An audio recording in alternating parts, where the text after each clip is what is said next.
passion du football en Suisse, c'est tous les samedis, tous les dimanches. Aujourd'hui, c'est ce but. Liam Chipperfield, le fils de Scott, qui marque son premier but en Super League après 3 minutes exactement après son entrée. 18h30, c'est l'heure de votre temps additionnel. On est avec Jérémy Manière et Steven Lang pour débriefer de ces 3 matchs. Messieurs, si vous deviez garder une chose aujourd'hui au terme de ces 3 rencontres, qu'est-ce que ce serait ?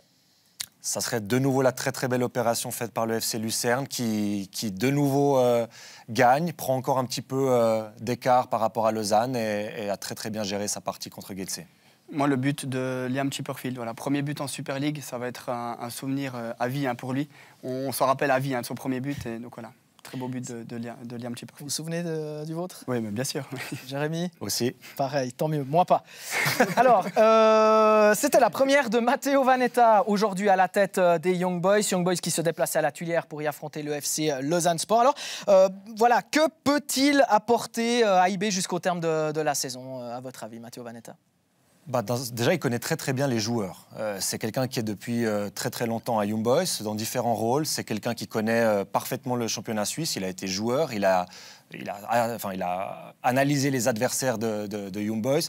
C'est quelqu'un pour qui la Super League n'a pas de secret. Donc voilà, il ne va pas faire de révolution. Par contre, il va se baser sur ce qui a fonctionné et il va peut-être faire quelques retouches selon ce que lui pensait avec son prédécesseur Wagner, parce qu'il n'était pas entraîneur en chef. Donc maintenant, il va pouvoir façonner, disons, son FC Young Boys, BSC Young Boys jusqu'à la fin de saison. Est-ce qu'il peut être le numéro 1 également la saison prochaine, Matteo Vanetta ? On en a parlé tout à l'heure avec Christophe Spicher, le directeur sportif d'IB. Voici sa réponse. On lui fait confiance, on connaît Matteo depuis longtemps et il fait partie du projet d'IB. Il a beaucoup de qualités comme entraîneur adjoint, il est très compétent. C'est une personne qui a beaucoup de qualités. Alors maintenant, notre objectif, c'est de le soutenir au maximum maintenant pour les semaines qui viennent, pour pouvoir travailler avec l'équipe. Ça sera en chemin. On ne peut pas attendre aujourd'hui qu'après une semaine, on va revoir le IB comme on l'a vécu les dernières années. Mais aujourd'hui, on veut voir un petit pas déjà dans la bonne direction. Mais ce sera un processus qui va avoir besoin du temps. Voilà, ce processus qui a commencé aujourd'hui. Steven, je vous pose la même question. Vous le connaissez bien. Est-ce qu'il peut être le coach d'IB même déjà la saison prochaine, s'il fait des bons résultats et du bon travail? Oui, sans aucun doute. C'est quelqu'un de compétent.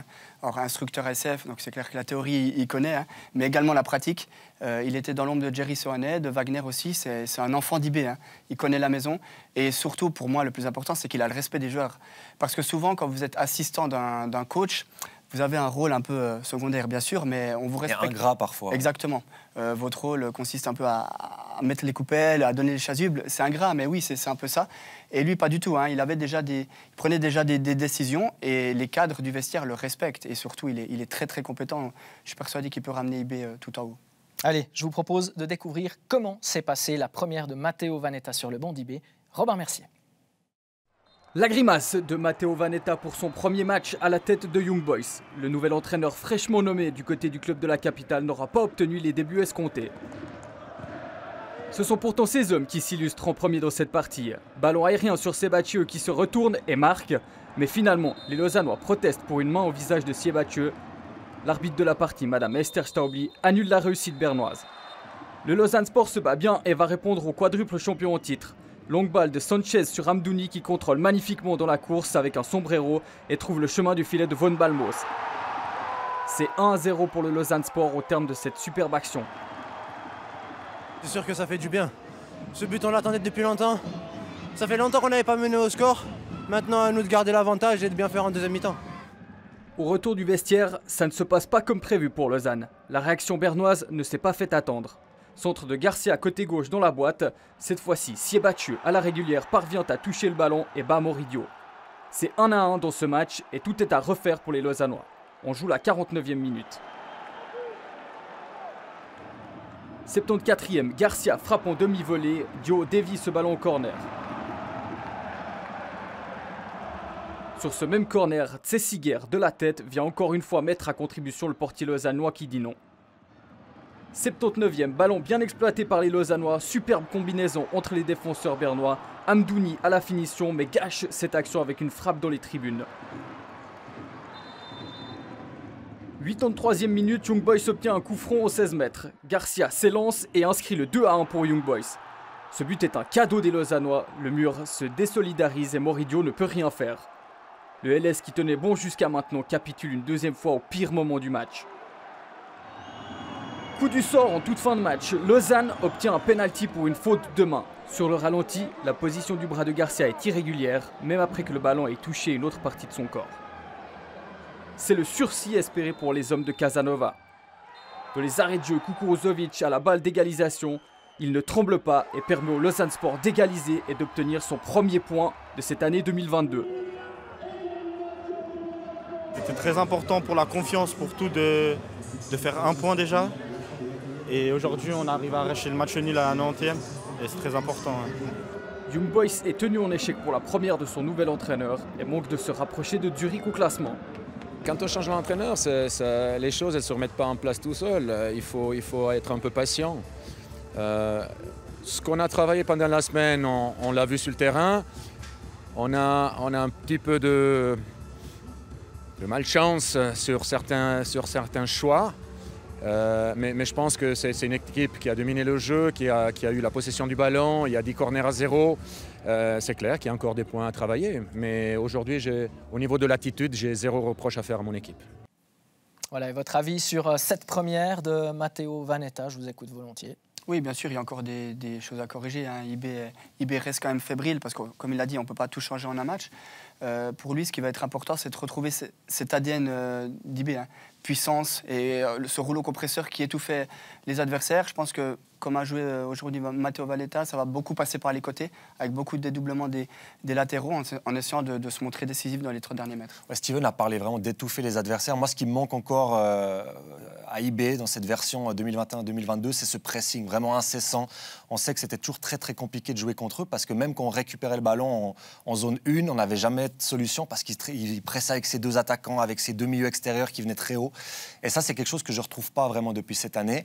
Ça demande du temps, un pressing. Ce n'est pas en l'entraînant le vendredi qu'on va l'appliquer le samedi. Par contre, je ne vais pas dire que le salut d'IB passera par là, mais le renouveau d'IB passera par un meilleur pressing pour moi. Je vous propose de parler un tout petit moment du Lausanne Sport qui met fin donc à cette spirale négative. Voilà, il y avait ce record qui pouvait être égalé aujourd'hui de 10 matchs et 10 défaites en Super League. Il y a ce point qui fait du bien déjà avec un buteur à nouveau, Zeki Amdouni. Il n'avait plus marqué depuis l'automne et c'était déjà contribué. Ça fait du bien. Oui, ils ont fait une belle prestation. Franchement, il n'y a rien à dire. Personne n'a triché. Beaucoup de qualités aujourd'hui vues dans le jeu, notamment en zone 1 où ils ont beaucoup mieux ressorti les ballons, notamment avec Uzic qui a donné des très très bons ballons et qui a cassé des lignes. Mahou dans tous les bons coups. Amdouni qui a retrouvé un petit peu sa verve. On a vu des beaux échanges entre les joueurs offensifs. Et franchement, ça aurait été dur qu'ils perdent 2-1 contre un Young Boys qui était de moyenne qualité aujourd'hui, j'ai trouvé. Alors juste, on va vous demander, Steven, puisque Souleymane Cissé a refusé de parler avec nous, il a refusé notre sollicitation, il ne parlera plus jusqu'à la fin de la saison. Est-ce que c'est vraiment la bonne façon de faire dans cette situation-là ? Je peux quand même le comprendre d'un côté, parce que chaque week-end, on lui demande de venir s'exprimer. Et chaque week-end, le LS s'incline. Et au bout d'un moment, qu'est-ce que peut dire Souleymane Cissé ? On sait très bien que les supporters ne sont pas contents. Même lui n'est pas content de ce qui se passe actuellement au LS. C'est une saison vraiment très décevante. Le LS va probablement descendre en Challenge League. Donc, ça va quoi de parler ? On sait, on connaît la situation au LS. Autant se taire et essayer de faire au mieux. Lausanne qui n'a toujours plus gagné, pas gagné depuis plus de 100 jours. Maintenant, je vous propose de passer à la deuxième rencontre de l'après-midi. Ça se passait à la Swiss Sport Arena, ça se passait entre Lucerne et Getse. Lucerne, en gagnant, pouvait revenir dans le rétroviseur des Sauterelles. C'est chose faite grâce à un but très tôt dans la rencontre, but marqué à la 2e minute. C'est un CSC de Bonatini sur un centre de Friedek. Ouais, les attaquants qui défendent, des fois, c'est toujours un peu compliqué. Là, il s'est trompé de but.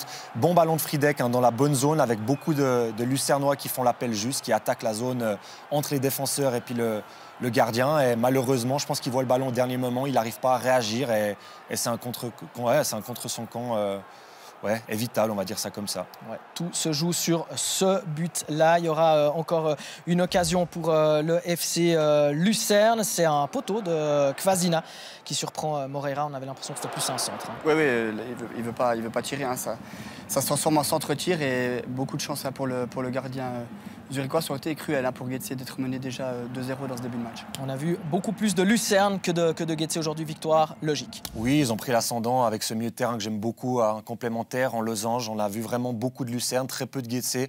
On les sent vraiment en difficulté hein, psychologiquement, pas mal de panique aussi. C'est pas le Getse qu'on a vu par moment au premier tour qui déployait un jeu assez léché. Là, ça devient très très compliqué et on l'a encore aperçu aujourd'hui. Je vous propose une réaction, l'un des plus beaux pieds gauche de la Super League. Samuel Ekampo, une victoire qui fait du bien, ça continue dans le bon sens pour Lucerne. Ouais, une victoire très importante, c'est clair. Je pense qu'on a mérité cette victoire, on a bien combattu. Je pense qu'on prend ces 3 points et on les vole pas. Et vous relancez complètement cette course à la 8e place. Là, on vous sent dans une dynamique qui pourrait vous permettre de sortir de cette place de barragiste. Oui, pour le moment, on le fait bien. On va gagner tous les matchs, on va prendre le plus de points possible. Et après, on verra où on est. Mais je pense qu'on le fait bien cette semaine et on doit continuer comme ça. Pas l'un des plus beaux, mais le plus beau pied gauche de Super League. Vous avez tenu à le Pas de discussion préciser. possible. Très bien, on passe au match du Parc Saint-Jacques entre Bâle et le Servette FC. De retour à Bâle depuis plusieurs mois. Il y avait eu la défaite 5-1 des Servettiens au mois d'août. Avec un joueur en moins pendant toute la deuxième période, la question qu'on s'était posée était est-ce que Servette avait grandi? Depuis là, ça a été très difficile de montrer que Servette avait grandi parce que vous allez le voir, il s'est passé beaucoup de choses au Parc Saint-Jacques. Ça commence à la 12e minute avec une occasion servettienne, hein, la remise de Rodelin pour Imery qui frappe en première intention. Ouais, on parlait du choix de mettre Rodelin en pointe et pas sur le côté gauche. Là, on voit qu'il joue très très bien en pivot et Imery, il adore ce genre de situation avec sa qualité de frappe. Elle rebondit un petit peu, mais c'est pas un problème pour lui. Il la fouette bien intérieur du pied, mais malheureusement, elle est trop centrée pour inquiéter Lindner. L'épisode de cette première mi-temps, l'épisode qui va finalement être décisif dans ce match, c'est le rouge à Diallo sur Ndoye. Oui, c'est clairement le tournant du match. Alors pour moi, c'est scandaleux. On ne peut pas donner carton rouge sur cette action-là. Alors ok, il y a un très mauvais placement de Diallo hein, qui doit se retrouver à l'intérieur au lieu de l'extérieur, mais bon, on peut pas donner rouge. Il y a Sasso qui est en couverture. J'ai pas l'impression que Ndoye file droit au but. Et malheureusement pour Servette, c'est le tournant du match et ils sont réduits à 10. Plus d'une heure à 10, mais quand même de l'audace. Regardez ce truc complètement fou, amorti de la poitrine, frappe instantanée de Rodelin. Ah, ça, c'est le dessert avant l'heure. Hein. C'est exceptionnel. Techniquement, déjà, pour réaliser ça, il n'y en a pas beaucoup qui le font dans ce championnat. Il a prévu le coup, il a sûrement vu que Lindner était avancé. Le ballon lui arrive parfaitement sur la poitrine. Il l'oriente comme il faut. Il ne rebondit pas trop le ballon parce qu'il ne pourrait pas armer aussi vite et la frappe est magnifique. 33e minute, c'est Ndoye qui s'échappe et Frick va arrêter, mais il y a un corner servettien à la base. Oui, en plus Servette est à 10, vous ne pouvez pas vous faire contrer comme cela lorsque vous êtes à 10, alors que vous êtes en possession du ballon. Ndoye, vous devez faire faute avant qu'il se retrouve à cette position du terrain, mais très très bel arrêt de Jeremy Frick. À la pause, on se dit, Servette est pas mal, Servette est dans le match, Servette va jouer avec 7 hommes en moins et on était très déçus de Bâle. Oui, parce que Bâle n'a pas trouvé les solutions. Alors, un monorythme, aucune prise de risque, pas de changement de rythme. Comme cela, on a l'impression que Bâle pouvait jouer 2 jours et n'allait pas marquer. Et même à 10, Servette restait solide. Et oui, Bâle peut s'estimer heureux. Hein. Beaucoup de chance dans ce match. Je pense que les ballons avaient quand même un petit peu aussi la tête à ce match retour en Conference League face à Marseille. C'est un match très important pour le FC Bâle. Donc oui, aujourd'hui, Bâle était minimaliste. Il va y avoir un double changement donc au retour des vestiaires et la pression va commencer forcément à se faire sentir énorme. Arrêt de Frick là sur un tir de Choloy. Quel arrêt du gardien servettien qui va très très vite au sol. On vous a vu exulter messieurs presque comme sur un but. Ouais, c'est un big save ça. Hein. Franchement, quand on sait que Frick qui fait 1m93 je crois, il va super vite au sol. Il est masqué par une forêt de joueurs devant lui et malgré tout il trouve les ressources physiques pour aller s'abaisser et puis dévier ce ballon à bout portant. C'est un très très bel arrêt et ça prouve encore une fois la qualité de ce gardien dans notre championnat. Ouais, il y a la pression qui continue de grandir. Il y avait une frappe de Palacios également hein, qui n'est pas passée loin du cadre. Et puis ça, c'est le sauvetage de Rodelin sur sa ligne sur une volée de Frey. Ouais, mais quelle volée. Hein. Alors, magnifique, hein, Fabien Frey qui a beaucoup de qualité hein, sur ce genre de frappe-là. L'équilibre du corps est parfait. Regardez, il la tape vraiment parfait. Et heureusement, Rodelin qui est là sur la ligne pour sauver, parce que oui, ça aurait pu coûter un but aux Servetiens. Allez, la belle histoire de l'après-midi. Liam Chipperfield qui va marquer son premier but en Super League. Il est entré depuis 3 minutes. Et ça, vous le disiez, Steven, c'est un joueur qu'il faut suivre de près. C'est une pépite. Oui, 2004, 18 ans. C'est lui qui marque ce but. Alors, il va s'en souvenir toute sa vie. Hein. En plus, devant sa famille au Parc Saint-Jacques. C'est remarquable. Bon, après, malheureusement, il y a une erreur de Timothée Cogna qui se trompe sur cette relance, qui la tape un petit peu du talon et ça donne une passe de but pour Liam Chipperfield qui ne se pose pas de questions, qui la tape en une et qui ouvre son compteur en Super League. Ouais, l'assist de Cogna est beau, hein. Enfin, c'est regrettable malheureusement, mais belle action initiée par Liam Millard côté gauche. Finalement, c'est Liam Chipperfield qui finit côté droit. Comme il l'a dit, 2004, ça veut déjà tout dire. Hein. On prend un coup de vieux quand on voit ça, alors qu'on n'est pas très vieux pourtant. Ouais. Grosse pépite, gros talent. Et encore une fois, ça montre qu'on n'a pas forcément besoin d'aller chercher des jeunes à l'étranger quand on a des joueurs de cette qualité-là dans sa formation. 10 minutes plus tard, il va y avoir une occasion pour Servette. C'est Antunes qui va frapper d'abord depuis la gauche. Et puis ensuite, il y aura une deuxième occasion pour Stevanovic, hein, puisque Cogna va lui donner le ballon. Ça, c'est une occasion où s'il y a un partout, on dit que c'est pas volé. Non, non, bien sûr. Mais Servette n'a pas lâché, hein, même à 10, même en étant mené à 0. Là, c'est Antunes qui s'arrache sur cette action en taclant, qui se retrouve après en bonne position. Super ballon à nouveau de Timothée Cogna. Hein. Cette passe est magnifique. Le contrôle est excellent. Et cette frappe pied gauche, pas simple. Hein. Il est un peu en angle fermé, mais très bel arrêt de l'Inter.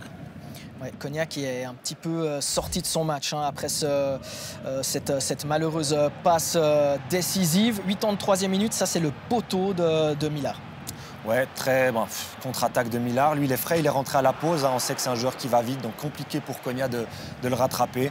C'est un des gros talents dans la percussion de notre championnat. Il fait tout seul, sa frappe est belle et elle manque de peu d'accrocher le cadre. 85e, le rouge à Gaël Clichy. Deuxième jaune et rouge pour le Français. Ça veut quand même dire, messieurs, qu'on aura 3 des 4 joueurs en défense aujourd'hui titulaires qui ne seront pas là contre Sion. Hein. Plus Doulin qui a aussi été averti. Ça fait Doulin, Sasso, Clichy, Diallo. Ça fait beaucoup. Ça fait beaucoup, sachant surtout que Geiger est assez conservateur dans sa gestion de l'effectif. Il se base vraiment sur 14 joueurs avec lesquels il tourne un petit peu. Il va devoir ressortir certains joueurs qui avaient moins de temps de jeu récemment, notamment Johan Séverin par exemple. On peut imaginer qu'ils prennent le côté gauche. Moritz Bauer jouera sûrement côté droit. Il y a Nicolas Vouillot qui est encore disponible et il faudra relancer aussi Steve Rouillet qui pourrait composer cette défense à 4. Ou alors c'est peut-être le bon moment aussi pour lancer un jeune joueur du centre de formation. Il y a des pépites au Servette FC. Je pense que Servette n'a plus rien à faire avec la relégation et c'est peut-être le bon moment pour peut-être sortir, je ne sais pas, Maniacosi ou Montero, qui sont 2 jeunes internationaux qui ont vraiment beaucoup de talent. Ouais, joli casse-tête pour Alain Geiger. La réponse, ce sera donc le week-end prochain contre le FC Sion. On va vous montrer le 2-0 parce qu'il y a eu encore une réussite marquée par Soleil en toute fin de rencontre. Oui, après ce but est anecdotique, hein, mais c'est vrai que c'est frustrant pour Servette parce que là, ils sont réduits à 9. C'est compliqué avec 2 jours en moins de rivaliser avec le FC Bâle. Il y a ce centre, à nouveau un très très bel arrêt de Jérémy Frick et cette reprise de Soleil qui peut marquer dans le but vide. 2-0, mais ça ne reflète pas du tout le match pour moi. Les cartons rouges qui ont clairement influencé ce résultat. Et oui, Bâle peut s'estimer heureux de prendre les 3 points aujourd'hui. Et la semaine prochaine, donc, ce Servette-Sion entre 2 équipes qui ont perdu cette semaine, avantage à qui ? Alors ça, c'est une bonne question. C'est un match équilibré. Moi, j'ai vu beaucoup de bonnes choses de la part du FC Sion cette année-là. Servette, malgré cette défaite, pour moi, va bien. Il ne faut pas non plus dramatiser. Hein. Il restait sur 2 victoires, notamment contre IB à la maison. Ils ont fait une bonne prestation malgré les événements de cette rencontre. Donc, je pense que Servette ne doit pas perdre en confiance malgré cette défaite aujourd'hui. Et Sion devra par contre se relancer et s'appuyer sur les choses qui ont fonctionné en 2022. Ouais, il manquera des joueurs à Servette et il manquera le coach à Sion. On a vu qu'à Sion, c'est pas toujours tout à fait ça quand Paolo Tramezzani n'est pas là. Ça, c'est pour la semaine prochaine. Moi, je vous propose d'écouter la réaction de Jérémy Frick. Jérémy Frick, c'est un peu le scénario catastrophe aujourd'hui. Vous êtes d'accord avec moi? Ouais, mais en fait, comme souvent à Bâle, malheureusement, je crois qu'on a fini un match à 11 contre 11. J'ai pas souvenir d'avoir fini des matchs sans prendre de carton rouge ici. Et aujourd'hui, même 2. Ouais, c'est catastrophique parce que voilà, on va pas chercher d'excuses. Les arbitres nous ont pas aidés, ils font preuve de zéro psychologie. J'ai parlé que à mi-temps, je vais faire un effort là-dessus. Et derrière, voilà, je crois qu'aujourd'hui, Bâle prend 0 jaune. Peut-être un seul à la fin. Mais voilà, c'est pas pour ça qu'on perd le match. Mais je pense que c'est une frustration et Et derrière, le résultat, il est ce qu'il est. On vous sent effectivement frustré, peut-être même un peu énervé parce que votre entraîneur nous l'a dit en avant-match. C'était un petit peu le match de la finale pour encore espérer avoir une place européenne. Ouais, maintenant, IB n'a pas marqué les points non plus, donc on peut encore aller chercher, rien n'est fini. Mais oui, c'est très frustrant parce qu'à 1-0, à 10 contre 11, on se crée quand même des occasions. On a l'occasion de marquer le 1-1. Derrière, on se prend 2-0. Ouais, c'est frustrant, comme souvent à Bâle. Franchement, voilà, ils ont tout pour eux ici. Le public, l'équipe et souvent les arbitres. Mais vous, personnellement, vous avez quand même très bien reporté l'échéance. Ouais, maintenant, c'est un coup d'épée dans l'eau au final parce que j'en prends 2 quand même derrière. Non, c'est dommage parce que oui, je tiens l'équipe 1-0 et on se crée les occasions et on s'est dit que c'était peut-être un tournant et voilà, à la fin, il y a ce qu'il y a, mais ouais, voilà, il a manqué un peu d'efficacité devant le but aujourd'hui. Même si en face, le gardien a aussi fait les arrêts qu'il fallait, le mérite lui revient. Puisque les attaquants qui ratent, c'est plus le gardien qui fait l'arrêt aujourd'hui. Il est toujours très intéressant, assez exceptionnel à l'interview, Jérémy Frick. Moi, il est clairement dans mon top 3 des joueurs de Super League à l'interview. Ouais, franchement, c'est un bon moment. Il est nature, il dit les mots, il les cache. Et même dans le respect, hein, il a insulté personne. Moi, j'aime beaucoup. Mais on a compris ce qu'il voulait dire. Vous pensez quoi? Voilà, on va à Bâle, effectivement. Est-ce qu'on aurait sifflé la même chose dans l'autre sens? On en a parlé, pour être honnête, durant le match. Est-ce que ça aurait été pareil? J'ai beaucoup aimé le coup d'épée dans l'eau. J'ai beaucoup apprécié. Non, mais il a raison. Hein. Après, quand on est footballeur, on y pense hein, automatiquement. Lorsque Bâle joue à domicile, c'est vrai qu'on a souvent l'impression que les arbitres sont un petit peu de leur côté. Et là, c'est vrai que l'histoire se répète pour les Servétiens. Je pense que très peu de fois, les Servétiens terminent à 11. Après, comme il l'a dit aussi, ils ne doivent pas s'appuyer sur ça. Hein. Ce n'est pas que sur ça que le Servette FC s'incline aujourd'hui. Mais bien sûr qu'à 11 contre 11, je pense que Servette aurait pu ramener quelque chose aujourd'hui. Allez, on va écouter la réaction d'un défenseur du FC Bâle. Andy Pellemard, malgré cette victoire, on a quand même senti Bâle en difficulté aujourd'hui. C'est sûr que c'est pas forcément ce qu'on aurait voulu faire. Clairement, moi, j'estime qu'on doit faire mieux, qui plus est face à une équipe en infériorité. C'est sûr qu'on a vraiment... On sort quand même avec la victoire, mais le contenu pour moi n'est pas suffisant si on veut prétendre à aller chercher des choses plus importantes et avoir plus d'ambition. Un contenu pas suffisant, mais tout de même une victoire qui vous met dans de bonnes positions avant la réception de Marseille jeudi. C'est sûr, je ne vais pas cracher sur une victoire. Après, pour moi, ça reste quand même anecdotique, même si c'est quand même une victoire importante. Je m'attarderai en ce moment sur le contenu, parce que c'est ce qui nous manque en ce moment. Mais ce contenu, c'est quoi que vous pointez du doigt? C'est trouver des automatismes, dégager quelque chose. Je pense qu'on peut largement prétendre à avoir des meilleurs enchaînements que ce qu'on fait. On est en train de faire le nécessaire pour s'y atteler, mais pour l'instant, on doit encore travailler. Et la lucidité hein, et l'intelligence de Pellemard, comme à chacune de ses interviews. L'intelligence et la lucidité, il en faudra jeudi en Conference League contre l'OM. Oui, et puis il faudra faire beaucoup mieux que ce qu'ils ont montré jeudi. Je pense qu'il faudra vraiment hausser le niveau, hausser l'intensité. Ils ont été dans l'impact vraiment surclassés par Marseille. Ils peuvent s'estimer vraiment heureux d'avoir qu'un but de déficit avant d'aborder ce match retour. Il faudra vraiment hausser le niveau parce que Marseille est clairement supérieur quand même sur le papier. Mais vous y croyez, Steven, vous y croyez déjà avant le match aller? Oui, j'y crois parce que Bâle est capable de s'imposer face à Marseille. Alors, le premier match a été très compliqué. Je ne pense pas que Bâle va jouer de la même manière qu'aujourd'hui. Hein. Automatiquement, lorsque vous êtes un joueur, vous augmentez votre niveau. Quand c'est un match de Coupe d'Europe, inconsciemment, c'est comme ça. Et oui, Bâle a quelque chose à jouer. 2-1 à l'aller, les Bâlois peuvent le faire, oui. Il a fêté ses 18 ans le 14 février dernier. Je vous propose d'écouter les émotions de Chipperfield qui a marqué son premier but en Super League aujourd'hui. Ja, als ich reingekommen bin ich schon recht nervös gewesen. Und dann ist der Ball so schön gekommen und dann habe ich einfach gedacht, ich muss da reinhauen. Und als ich da reingemacht habe, Emotionen pur, dürfen ein Goal machen, das erste hier in diesem Stadion. Für meinen Bubenverein war ein riesiger Moment gewesen. Ja.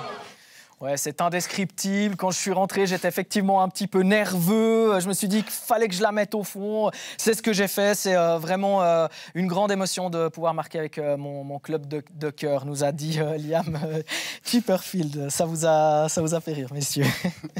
Allez, on récapitule les scores de cet après-midi. Vous connaissez déjà ceux d'hier avec les victoires de Saint-Gall et de Lugano à l'extérieur. Le nul du FC Lausanne Sport face à IB. La victoire 2-0 du FC Bâle à domicile contre Servette. Et puis la victoire de Lucerne contre Getse. Les incidences au classement, les voici. La première, c'est que Bâle passe devant IB, revient à 12 longueurs du FC Zurich. Et puis au milieu, regardez, ça revient assez fort sur Sion et sur Getse de la part de Lucerne qui s'éloigne de plus en plus de cette position de 10e et de relégué, toujours occupé par le LS avec 13 points malgré son match nul de cet après-midi.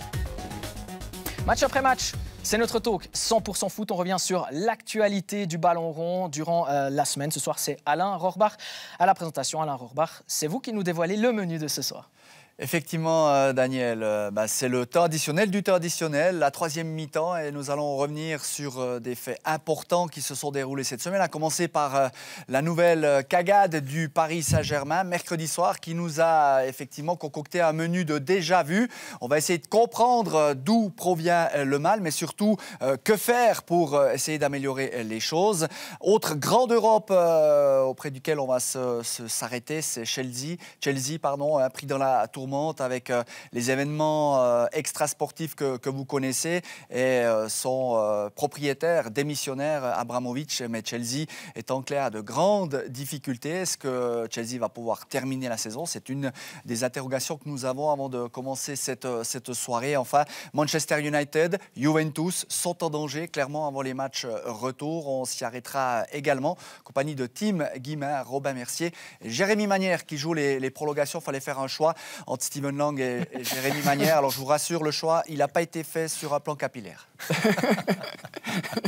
Sinon, ça aurait été probablement moi qui aurais participé à l'émission. Juste une petite question pour vous, Steven, puisqu'il sera question de Manchester United notamment, on le sait, on ne va pas le cacher, vous êtes un grand fan de Cristiano Ronaldo. 3 buts hier, des montagnes de goals, le meilleur buteur de tous les temps. Qu'est-ce que ça vous évoque? Ouais, j'aimerais bien qu'on en parle, vraiment de ce joueur-là qui est exceptionnel. J'aimerais bien qu'on le compare aussi un petit peu à Messi, si Jérémy pourra en parler plus tard, parce que c'est vraiment... Pour moi, tout simplement le meilleur joueur de tous les temps. Merci beaucoup, Steven, d'avoir passé cet après-midi en notre compagnie. On vous retrouve tout à l'heure. N'oubliez pas de parler de Messi. Le message est clair. Merci évidemment à vous pour votre fidélité. Merci d'être toujours là avec nous. Le foot continue ce soir. Il y a de la Liga, il y a de la Serie A la semaine prochaine. Les Coupes d'Europe qui sont de retour. On se revoit très vite sur Blue. Ciao.